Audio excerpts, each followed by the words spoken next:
Hello and welcome to Marketing Solutions for Local Law Firms, the podcast that provides you with all the latest digital marketing tools, tips, and strategies you will need to implement in order to stay ahead of your competition. If you are looking to substantially increase your caseload in the next 6 months, this is the podcast for you.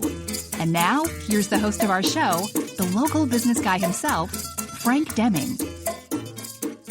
Hello, everyone. This is Frank Deming of the Local Business Guy. Welcome to another episode of Marketing Solutions for Local Law Firms.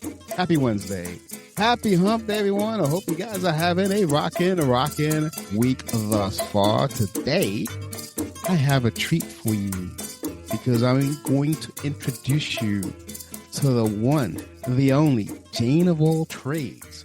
And of course, I am talking about the great Ray Greenip. And we're going to be talking about LinkedIn. And LinkedIn is her specialty, although she's the Jane of all trades. But I'll let her talk all about that. So anyway, how's it going, Ray? How are you so far? I'm really good, Frank. I'm better now that I'm hanging with you. Thank you. That makes me feel so good. First of all, Happy New Year. And I know that you know, a lot of good things are coming in the new year. We're going to get into all of that from a LinkedIn perspective. But before we talk about anything about LinkedIn, anything about, you know, any topics of helping attorneys get the best out of 2024, why don't you introduce yourself? Who are you and what do you do? Sure. So thank you for that warm and lovely introduction and welcome.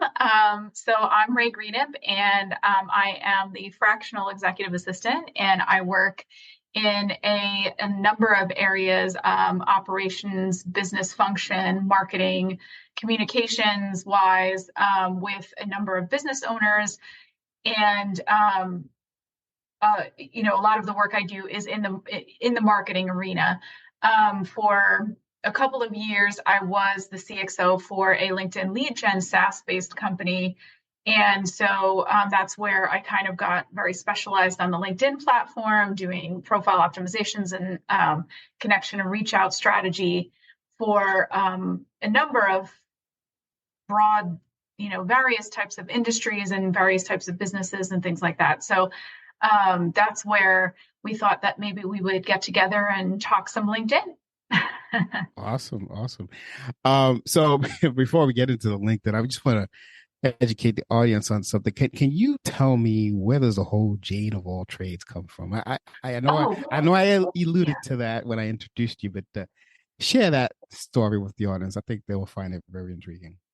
Yes. So yes, there was somebody that said that term to me, and it was, you know, like a play on Jack of all trades. And they were like, oh, well, you know, you're really like a Jane of all trades. And I was like, yeah. Oh, I love that. And I shared that with Frank, and he loves nicknames and stuff. So we thought it was so cool, that kind of a thing. And the reason that's happened is just because I've worked fractionally for, you know, over 5 years, and I've worked with so many different businesses that I've just acquired a really large skill set that, you know, everything from, you know, multiple CRMs and all sorts of project launches and management has just kind of given me this really wide skill set. So that's where that Jane of all trades came in. And a friend of mine said, you know, and master of all. And I'm like, well, I don't know about the master of all the time, but I do my best. So I can tell you that I agree with your friend, whoever said that. So oh, thanks. Thanks. I appreciate it. Having worked with you in the past year or so, I can vouch. But anywho, let's move on. Let's talk about your latest trade. Yeah. and specialty is LinkedIn, and specifically, you know, what's your take on LinkedIn for attorneys? Do you think that's a good platform for attorneys to play in? And why? Well, just the very professional nature of what their business is, or their industry is, it is important to have a presence on LinkedIn. And I would say that also spans all sorts of specialties. So you may say, like, well, okay, business attorneys or real estate attorneys, I could see that, but somebody that's like personal injury or family law, like they're more that, not necessarily working with business types. But it's still, again, when you think of an attorney, you want somebody that's professional, right? Professional looking, going into court, and doing that legal piece. So I think that LinkedIn is important in the fact that, you want to show up on there so that you have a professional looking presence when somebody goes to vet you as a person. Like, even if they get your name from somewhere and they're Googling, Frank Deming, attorney at law, they need to see, some good professional things. And then, from a marketing standpoint, for certain specialities, there's, growing your network and mutual beneficial partnerships, right? Like connections that you can make on LinkedIn. So there's that piece of it as far as passing business, attorneys going with, title people and real estate people and like, those kinds of types of connections. But there also is appeal to, from a content marketing perspective too, there is some appeal there. And, people that are very strong in personal branding as attorneys, LinkedIn is a good place to be too, because there's plenty of professional people that need attorneys that hang out on LinkedIn, and that's their platform. I mean, for myself, right? LinkedIn is the platform I hang out on, because it's like, okay, social media to me is like business, and I like, gaining information and valuable insights really for my own business. So therefore, LinkedIn is where I hang out. Mm-hmm. And numbers of people could be that way. So I think that, just as important as Frank, like you've talked about TikTok being actually a tool for attorneys, mm-hmm. for as far as marketing as well. So it's kind of like every platform kind of has their angle and has their proper place as far as strategy. And like I said, at the very least, a presence on LinkedIn, I think, is important because of just that professional nature of what attorneys do. Yeah, no, I agree. How important, because you also, one of the things when you talked about yourself a little bit, you mentioned, profile optimization. Yeah. How important is a LinkedIn profile in that platforms? And do you think is more important on that platform than any other social media platform? We'll be back after a quick break. Hey guys, I hope you guys are enjoying today's content. While I have you on here, I want to introduce you to a promo that we have going on for the spring of 2024 for all legal practices throughout the U.S. I have an outstanding offer that we've never been able to offer before, but we want to do it because you have been an avid listener. We're only promoting this to people who listen to the show. So if you're an attorney and you are an avid listener to the show and you're thinking about possibly opening your own practice, you want to pay attention to this announcement. We are offering a full website with hosting, SSL certificate, online booking service, online appointment management, and more, and much, much more, with a 1-year maintenance, all for $2,250. That's $2,250 one-time fee, and you have a full-fledged website. If you want to know more about this, just give us a call at 888-416-7752 or send us an email at info@lbmsllc.com. Just make sure that you mentioned that you heard it on the show, and we'll definitely get you that discount. So with that, I'm going to bring you back to the content. Yeah, absolutely. Because I mean, it depends on, again, this is one of the things where, let's say you get your leads like you've been in business, I don't know, 50 years, right? And, you're literally, your business is pure word of mouth. People know you in your town, like literally do not do any advertising other than like, being at community events or something, right? Mm-hmm. There's still a time and a place to at least have a profile on LinkedIn, because again, that, that person that just moved to town that so-and-so's telling, oh, you need, an attorney to do your will, like state attorneys, right? Like Mm-hmm. you need an attorney to do your will. Oh, I've got the guy for you. Well, that person's going to be like, okay, great. But they're going to want to Google and look up that person and be like, well, who is this joker before I, make the appointment and pay him, $500 to do my, my estate paper, whatever.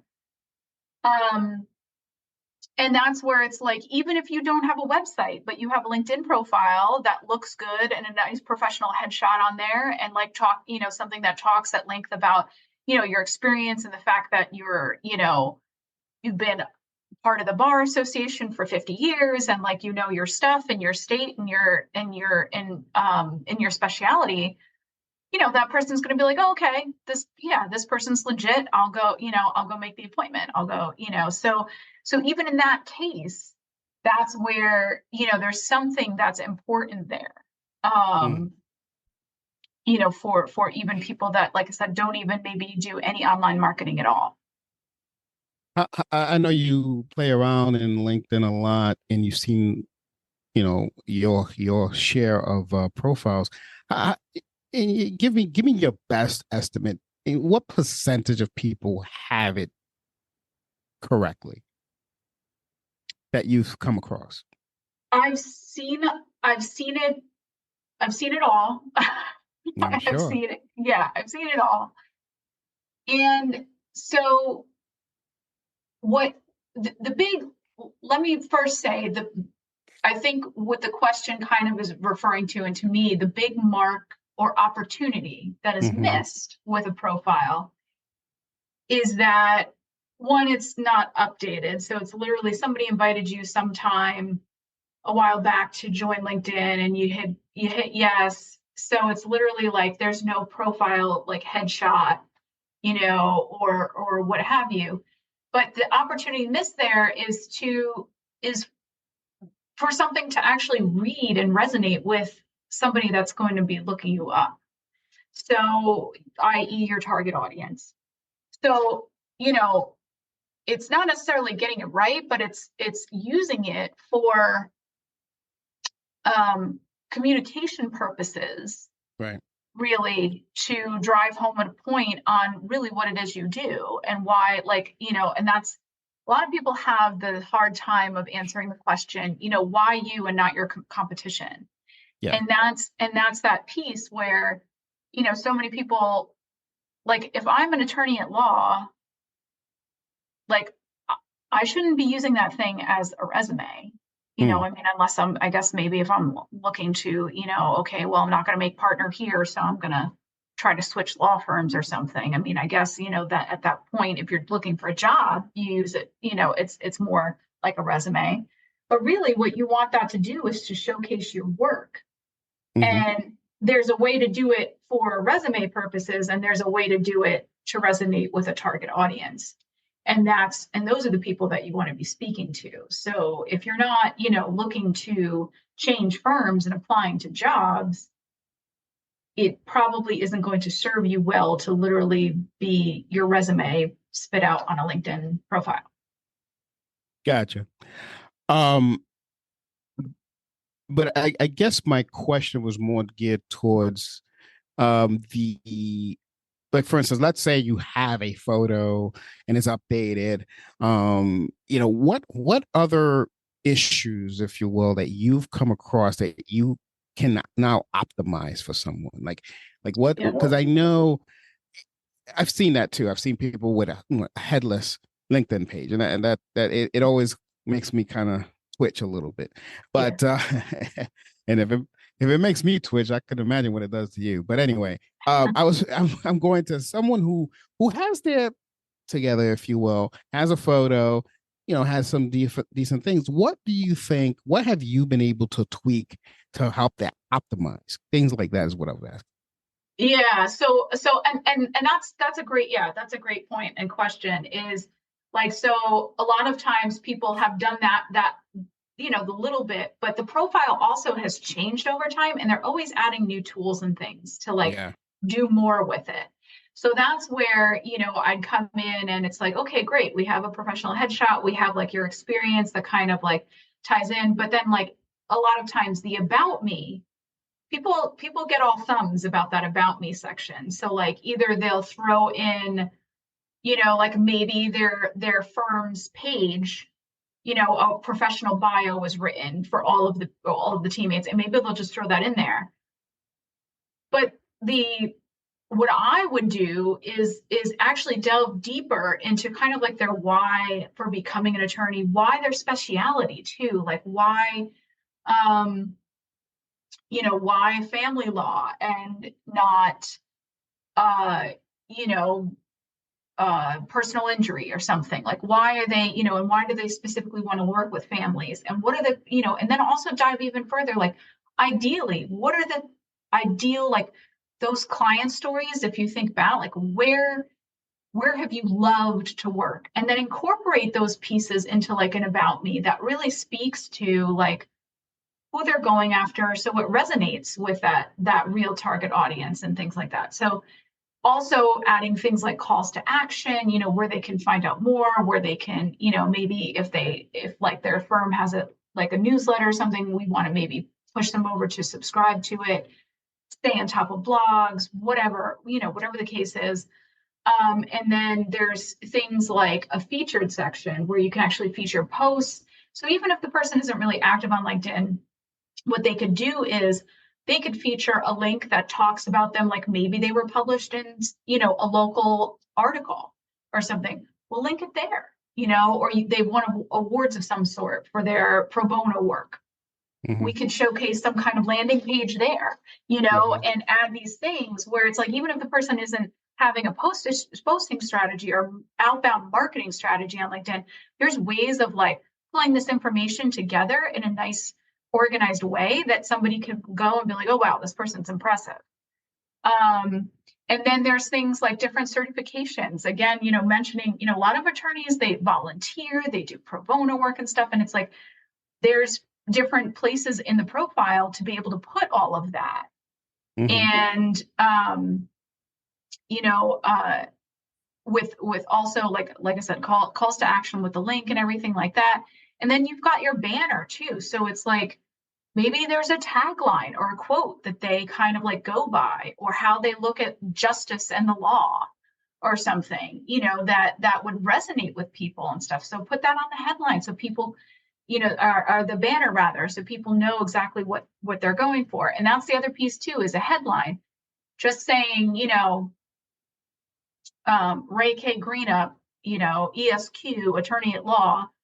Okay, that's great. That's professional, but like, why you instead of like the other 10,000 attorneys at law in the greater Miami area, right? Mm-hmm. So then we like dive into that piece. Like, is there a tagline we can kind of come up with that really resonates into, delves deep into really what the heart of what you do? Yeah. And also like maybe there's some passionate causes that we can also add on there, like other pieces of your life that kind of like meld together. So people see that like you're a really good person. And like, people have that stereotype in their head of lawyers, like maybe with that headline, we can break through that so that people are like, oh, this guy I really would trust, right? That kind of a thing. So there's all those kind of moving pieces to it, filling out all the information. There's something to be said with the skills piece as well. Endorsements, recommendations is another big area that's like a big opportunity that is missed by a lot of people. It's like, even if it doesn't even have to be necessarily clients, so you're not like hunting down your past clients on LinkedIn, but it could be probably colleagues that you're connected to, people that you even went to law school with you, that mm-hmm. you're connected to on LinkedIn, that you would ask for recommendation, people that are going to say genuinely nice things about you that go a long way. Now, one of the things that I captured, if you will, from all of what you said is the fact of the matter is that personal branding is important, because everything you said as a marketer, I'm thinking those are all personal branding things, and it's you're highlighting the difference, because that's really the only difference between attorney A and attorney B, is their personalities. So if you can highlight that personality, you're going to attract the right people that you want to do business with. Am I correct?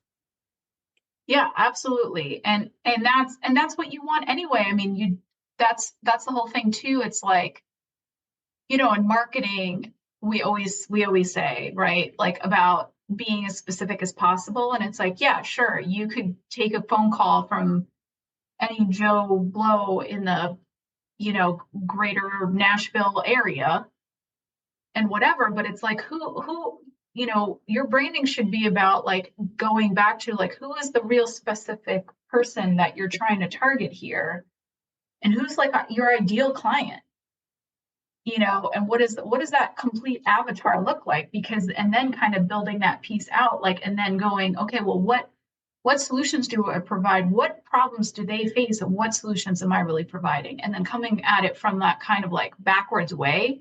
Mm-hmm. On doing that branding. So, and then it being, it could be kind of like, I mean, anybody, like other attorneys I've seen out there that have like really genius, professional branding, it seems like it's like they corner like one piece of what people don't want in their specialty, right? Like a divorce attorney that focuses on like, I help mediate conversations, as opposed to, I'm not here to be the person that you stab your your partner in crime and stabbing your soon to be ex-spouse, right? Like and just stamping them into the mud and like all of that, because people have that kind of like stereotype of divorce attorneys, like these cutthroat people. Yep. And so, is really genius branding, because it's like, okay, if I'm just a simple person, things didn't work out, and like now I need, legally we need to divorce and things. It's like, well, that's the kind of person that's going to resonate with me, because, I'm not trying to, get nasty about asset division and, all of that. So, but, also moving and to add to that, it's also, if you are that cutthroat attorney, right. Share that. Right. That way they know what they're getting when they hire you, right? And it's also about, and then you attract the right client. Correct. So it's like, if you want the reputation of being the best, the divorce attorney that shuts everybody down and gets the most for their clients, and, the go-to in LA, it's like, well, then your branding better reflect that, because then you want to attract the people that want that person. Right. That's who you are, and just reflect it. That's what we're saying. That's good. That's good advice, and I agree with you. I'm going to switch gears a little bit in terms of getting out of the personal stuff, and I'm going to talk about posting a little bit within the LinkedIn platform. And I've been asked this question many times, and I am not the guru when it comes to LinkedIn.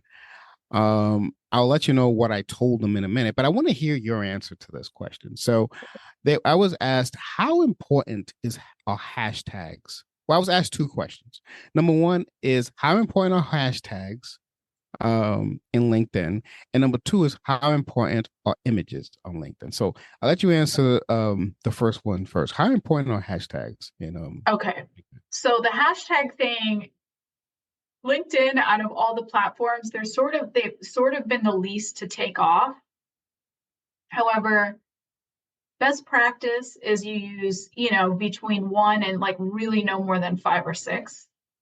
And I found that like, if you can incorporate them throughout the caption that you're writing, where it makes sense, it's kind of like, it's more to use like aesthetic or visually, like calling the attention to like the big topic, right?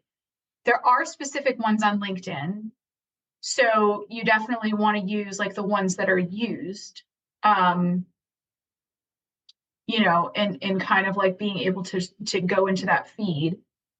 And there's ways like, there's also ways that people use them. So like, I mean, you can search for things under a hashtag. Like if your strategy isn't really even posting your own content, for example, and your strategy is about like sharing other things, you might search for things under a hashtag, a specific hashtag, and then that your target audience would follow, and then pull things to share from there. So like there is advantages to using them.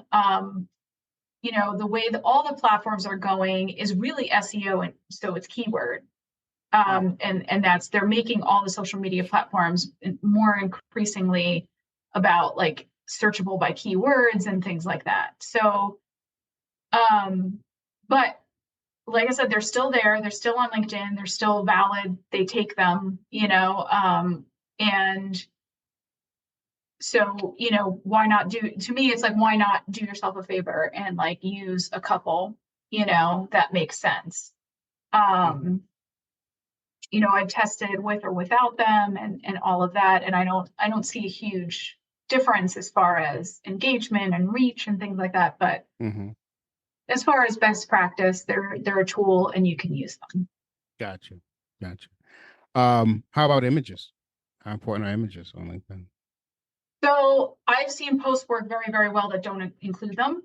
And the nice thing about that is without an image, you can see more of the text as you scroll without having to hit read more. And right now, to me, posts that don't use any kind of image, that are just text, actually stand out a little bit more. Because so many of us just use stock images as it is. You know, there's you know, people that clients that I post for, that I do a mixture of both to just kind of see, you know, if there's, you know, if it becomes like there's a really big indication that one way is better than the other. And I haven't found that necessarily. I found posts that work well both ways. So I would say, you know, if you do use an image, try to keep in mind an image that goes along with what you're saying, and not literally just use a person typing on a computer every time, you know, just throw an image in there. Like, still try to make it something that resonates with the major topic that you're trying to bring attention to.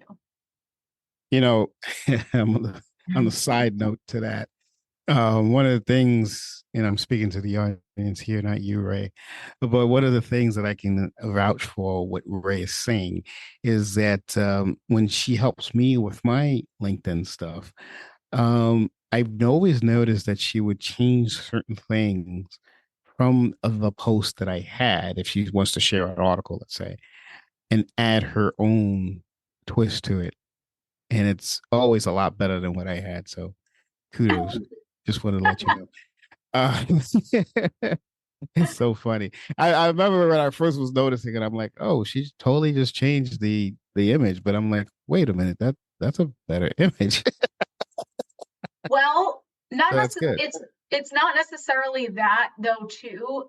It's that, like, if I've used something multiple times, like if like we're promoting a blog, but I'm pulling out different points of it, I don't want to just have the blog's image that we've already used. So like I'll post it once with that one, and then I'll change up the image so that like it's doesn't look like we're posting the same thing all the time, because we're reusing, you know, like we're pulling out different points from a bigger piece of content and things like that. So like that's where you know, I try not to really recycle images. I mean, I know that used to be really frowned upon, but it seems like, you know, a lot of people repost the same things like every couple of months. Like they literally have, like, they just pull like their best of, and then, you know, and then recycle and reuse them and stuff like that. So that seems to be like a lot more acceptable these days. And it definitely, like, not necessarily like it used to, the thought process used to be that the algorithm didn't like it.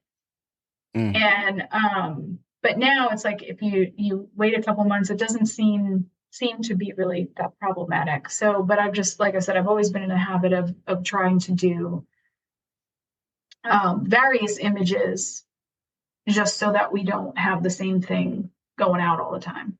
Gotcha. Speaking of various images, what's does well, I guess there's another two-part question. Does LinkedIn have a carousel type post ad, or that doesn't exist with LinkedIn, right? It's just a one image platform. Yeah, which it stinks because it would be nice. Like Instagram seems to have the lockdown on that, where it's like you can slide through these images, and it would be cool because there's a lot to be said, like infographic wise, that would work really well on LinkedIn. Like a lot of really nice pieces that would, slide together to, educate, provide value to your audience. That would work well. So, I mean, I think people do it in different ways. There's now like, Instagram has like the taller dimension that you can post and stuff. So I think that works well. And you can throw a document on there and stuff like that. So there's kind of like different ways to like do it, but I do agree where the carousel would be cool.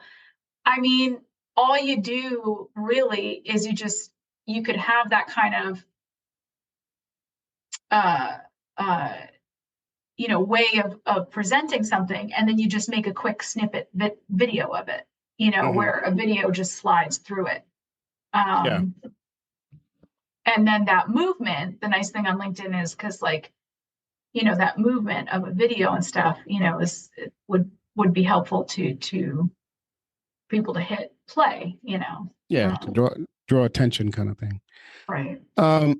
Question for you about another question that's always pointed towards me, because I talk to a lot of attorneys and a lot of business people in general.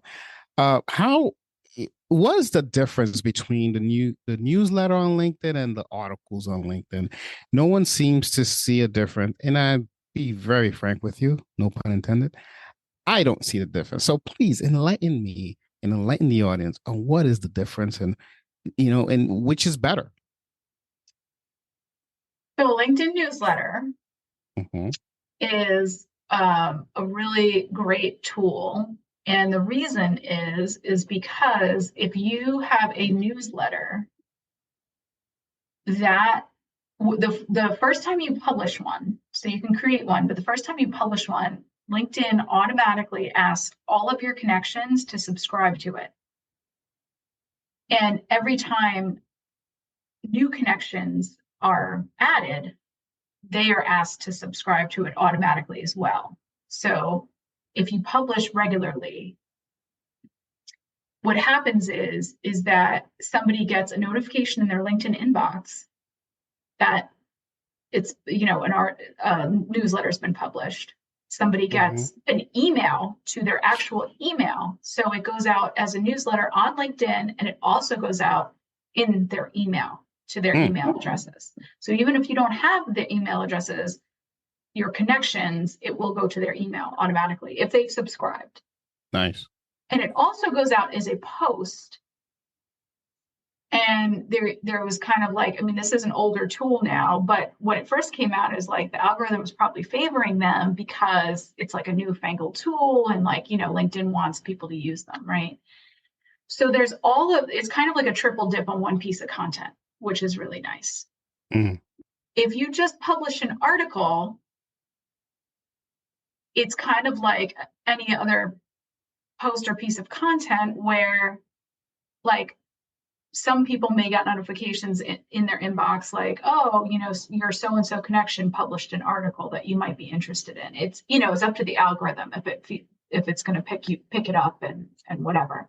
Right. So, publishing articles on there prior to LinkedIn newsletter was a nice way of, if you didn't have a website or a blog or something, it was a nice way to have a place where you could put long form content like that information in there. And then if it was geared towards, your profession and things, you'd be able to share it out as a post, and then people, hopefully get a conversation going about what you wrote about. It also, though, previously was a way to, if you did have a blog, and newsletter is the same, if you do have a blog, you can repurpose that information. So it's like you're already doing the long form content. It's a way to like repurpose it. So it's nice. And then again, with social media being much more heavily involved with SEO these days, it is nice for a well-rounded organic SEO, even if it's just for your name being synonymous with particular keywords, like in the case of an attorney, family law, Miami, or something. There's that piece to it too. So that's the main difference. So you can still just publish an article without building a newsletter and having like a regular thing, just like you always could. But the newsletter is really that new tool where it's a great way to make the most of your LinkedIn connections. Seems like the major difference is that you get notified of the newsletter more so than that you posted a new article. Oh, is yeah. Is that fair? Absolutely. Because anybody that's subscribed gets a notification in their inbox. Plus they get the newsletter itself goes to their actual email. Yeah, it's pretty powerful.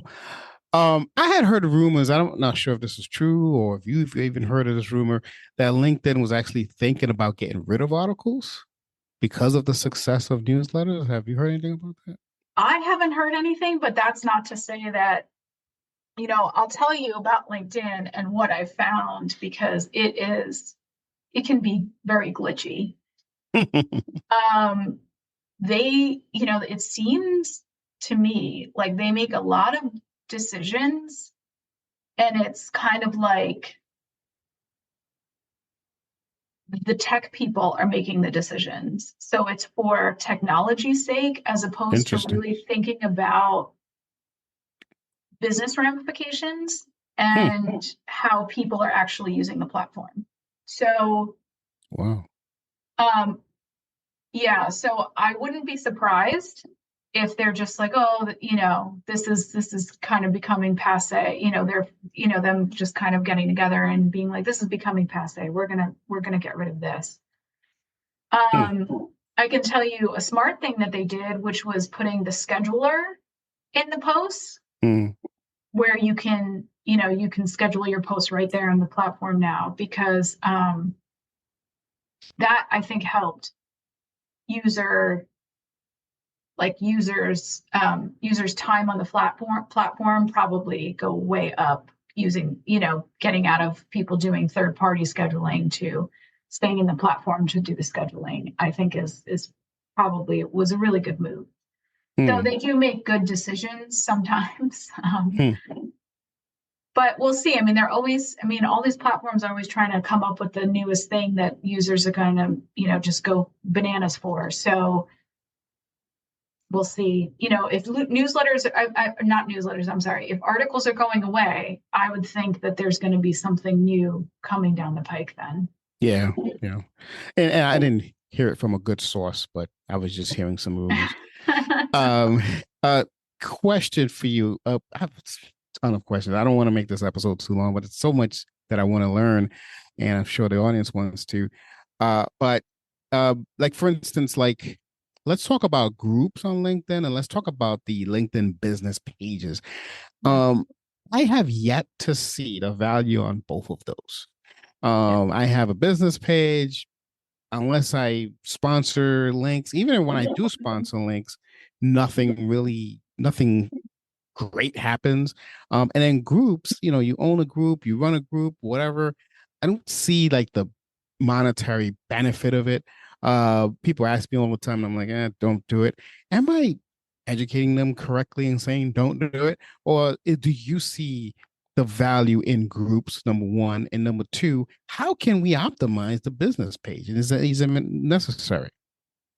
Yes. So regarding the groups, I would say there was it's kind of like anything else. If you got in before the bandwagon happened, you might have done really well. I'll give you a case in point. The biggest and best real estate networking group on LinkedIn is called the Pete Asmus Real Estate Investor Group. So if you're a real estate investor, people, you need to know people, right? And stuff like that. So it's good for reach out and using for networking. That group, I think, has like now 1 million plus real estate investing related professionals in it. And so, I've never hung out in there. I'm not a real estate investor. So it's like, I've never hung out in there. So I can't really tell you the history or the original idea of what it was supposed to do. I don't know if that guy started it and then like he was having content and it went gangbusters, and he's a content person or whatever. But now his name is now completely synonymous with real estate investing just by having that group, because it's so huge. It's literally unavoidable. If you go on LinkedIn, like if I'm a brand new real estate investor, if I change my title and put in there now that I'm a real estate investor, LinkedIn, the algorithm would probably pick up the Pete Asmus group and say, hey, Ray, you're an investor. You should try this group because there's like 1 million people in it, right? So it's like, so there's that piece of it. And the idea is that like, if you start your own group and you start, positioning yourself and having, posts that are value to your target audience and stuff. And that was kind of the idea, is positioning even more specific targeting of being able to position yourself as an expert in your field to your target audience. So, and by providing educational kind of value and stuff in posts, similar way to how people use Facebook groups, right? And there's that point of it. I would say you really have to, if it's going to be part of your strategy, you got to work it, for sure. And, then when people are in groups and stuff, again, you have the chance that the algorithm is going to actually notify them and say, there's a new post in blah, blah, blah group that you'd be interested in, kind of a thing. So, but the thing is that now it's much more sophisticated. Like now on certain people that you're connected with, you can hit the bell on their profile. So you get the notifications if you like anytime they post, like you'll get a notification about it, as opposed to every time they post in the group. You're saying? No, in general. So you can go to somebody's particular profile. Like you can go to my profile and be like, oh, Ray's stuff is always so interesting, and hit the bell on my profile. So it always goes to your notifications now whenever I post. So you don't have to rely on seeing it in the algorithm or checking my profile all the time and be like, oh, did Ray post, right? Like, so you mean like YouTube? Yeah, exactly. Right. So they have interesting that on people's profiles now. So to me, the other thing is that you can, when you connect with somebody, it's like LinkedIn will automatically have you follow them. And that's been a big benefit of why people do content on LinkedIn. Whereas a platform like Instagram, they have to follow you back, right? So like if you go for follows, people actually have to click and follow you back. Whereas as soon as somebody accepts your connection request, they're following you. Now, but you can unfollow people too. So like, that's the whole thing too. So like you can be connected to somebody and then like clean out the people you follow and be like, I really only want to see content that's related to, my own industry because I'm looking for tips. So I'm going to unfollow everybody in my network that's not that. So like, there's these ways of personalizing your own experience just by playing with settings like that I think has made that advantage for groups not as prominent, if you know what I mean. Like a couple of years back, there wasn't any of that. So it was like, if you get somebody in your group, like it's, it's really, there's a big advantage there if you're regularly posting content in it. So, yeah, so it's kind of like, that's where I think the groups have gone. And now like Facebook, I mean, it's like there's groups galore, and LinkedIn has like a gajillion billion groups. So if you have something like, if you have a group yourself and you're doing invites to people, and then a way to kind of keep professionally all of these people connected and in one circle, there's still some value there that you can have, because it's kind of like, okay, we're all business people in the same community, you know, trying to kind of keep in contact with each other and stuff. So there's a way to kind of like organize connections too, and some value in using groups for that. Interesting. Wow, I'm glad I asked. That's very good information. I did not know about the bell thing. Yeah, that's newer. It's newer, definitely from 2023. Okay, So. gotcha. So it just came out last year. Yeah. All right. So, what's the value in the business pages? I mean, do you see any value on that? Yes, you should have business pages, because if you have your own business, again, it's about that professional looking piece of your profile where you're actually connected to a real business, a real company. And, you know, for SEO purposes and things like that, it is important to have one. Now, because LinkedIn has really tried to prioritize its ad services, posts on business pages, you know, kind of like Facebook, it's like they want you to pay for the advertising, right? So, but they did throw a bone to business pages relatively recently, where you can select your target audience on posts from business pages now. And the target audience has to be at least 350. So you have to have like at least that many followers, and then be able to like use the filters. So like, for example, I want to target, you know, realtors. I'm a mortgage broker, and I have my own little business. And it's like, I have like, you know, like let's say 1,500 people that follow my business page. Right. I now can just choose to target realtors and use just the industry real estate and like a title realtor or something. Gotcha. And if that's, you know, over 350, I think that's the limit, 350. If that's over 350 people, that you can use that as a target audience. So that means your posts aren't being wasted on people that are not in the industry. Just from the business page, they do not have that ability on a personal profile, which of course, so it's like, you know, you could say like, well, if I post on the business page and then I can share over from my, you know, to my personal, you can do things that way, but the algorithm caught on very quickly to like people just doing it that way. And it's kind of like, you're better off like posting. If you're going to post on a business page, also post it off your professional or your personal profile. Because it's going to get more reach. I mean, it just is, you know, off the personal profile, you're going to get more organic reach. Oh, 100%. Okay. So I know I said I was going to try to keep this short, but it's hard because I'm learning a lot. I'm having a blast here. I'm sure the audience is as well. But I do know you're a busy woman. But last few questions here, if you don't mind. Let's talk about creator mode. I get a lot of questions about that. Should someone take a creator mode versus a standard mode, and what are the differences?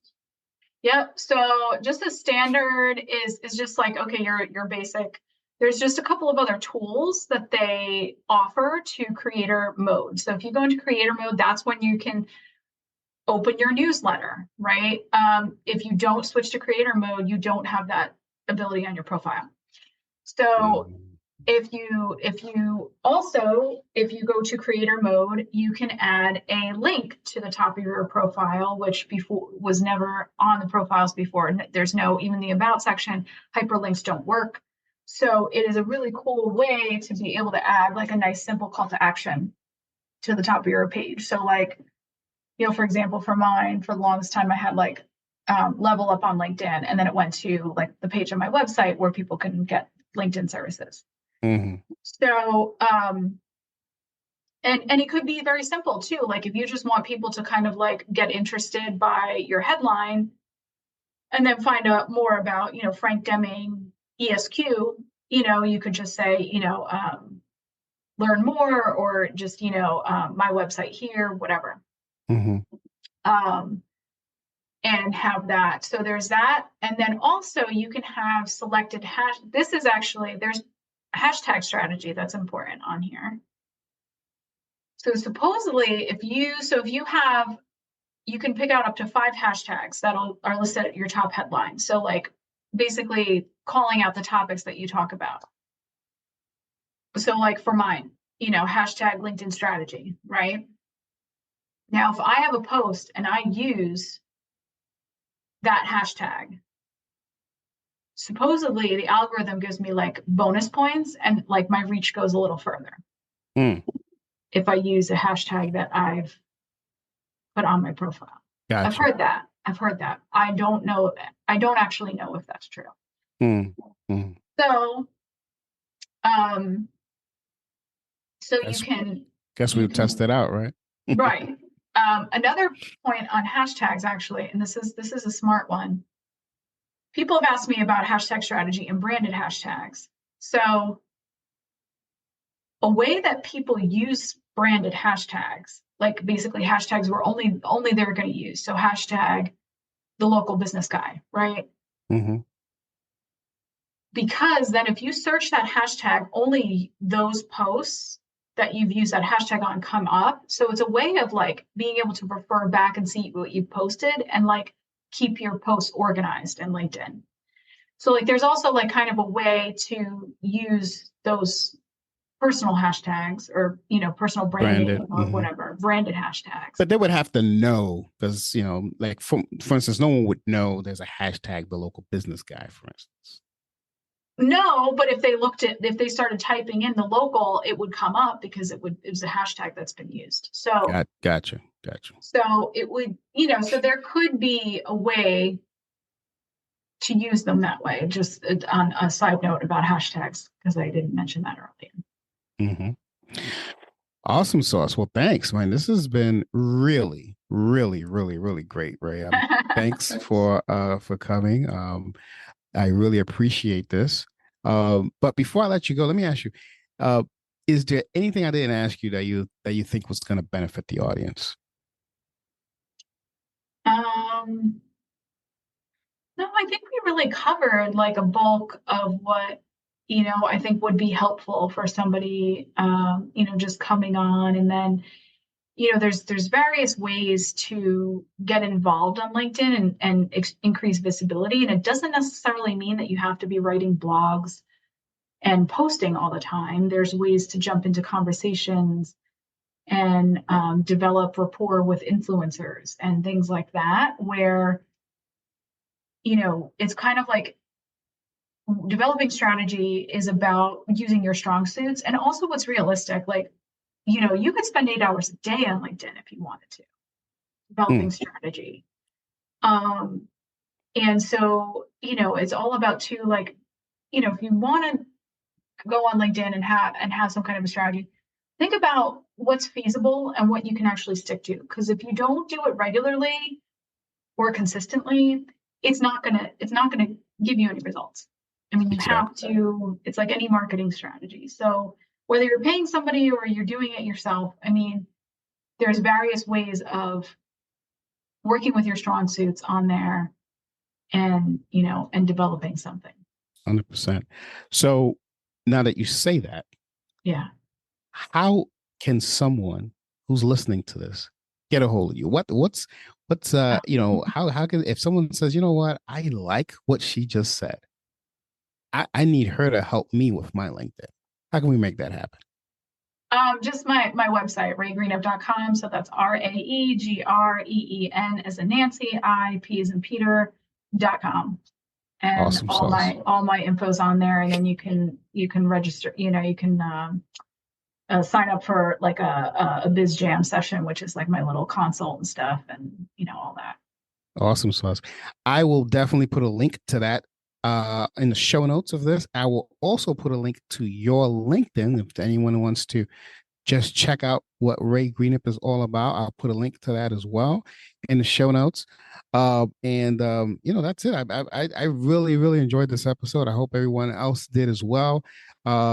If you're driving out there, look up Ray. She will definitely rock out your LinkedIn profile, number one. And then number two, make your LinkedIn presence visible so that way you can make 2024 your year to shine, succeed, and explode. So with that, I'm going to put an end to this episode. This has been a really, really great episode. This is Frank Deming, the local business guy, and you've just been blessed by the great Ray Greener. Take care, everyone. Until next week. Peace out. Thanks for listening to another episode of Marketing Solutions for Local Law Firms, the podcast that provides you with all the latest digital marketing tools, tips, and strategies you will need to implement in order to stay ahead of your competition. If you would like to know more about the topic we discussed on the show today, reach out to Frank and his team at 888-416-7752 and schedule a discovery call with one of the marketing consultants. If you'd like to be a guest on our show, send an email to podcast@lbmsllc.com and we will put you on the schedule. With that being said, until next week, make it a successful digital marketing day. Peace out.